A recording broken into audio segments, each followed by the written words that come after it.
Bukod sa Korean drama at Korean food, may mas malalim na ugnayan ng South Korea at Pilipinas. Minsan naging kasangga sa digmaan ng mga Koreano ang mga sundalong Pilipino. May unang balita si JP Soriano. 윤석열 땅에 2조 원대 투자 사기를 Mula sa mga Korean drama, K-pop artist, hanggang sa mga Korean food. Hindi maikakailang immersed ang mga Pinoy sa South Korean culture.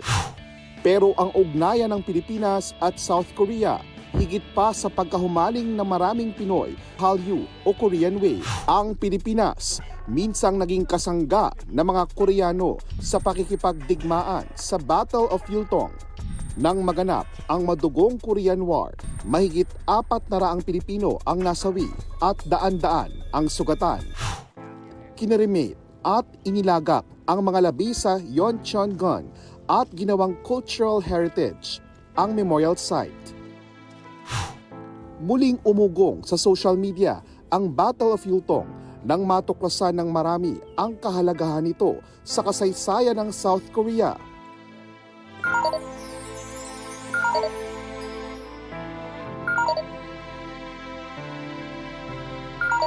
Pero kahit tapos na ang Korean War, nagpapatuloy ang tensyon sa pagitan ng dalawang Korea.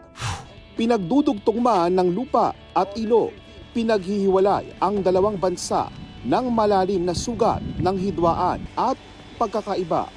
Ang Demilitarized Zone o DMZ ang nagsisilbing buffer zone ng dalawang bansa, bantay sarado at hindi basta napapasok.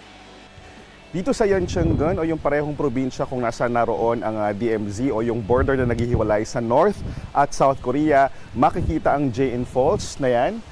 Isang napakagandang tanawin sa kabila po ng mga tensyon sa pagitan ng North at South Korea, may mga nagtatagong ganitong paraiso.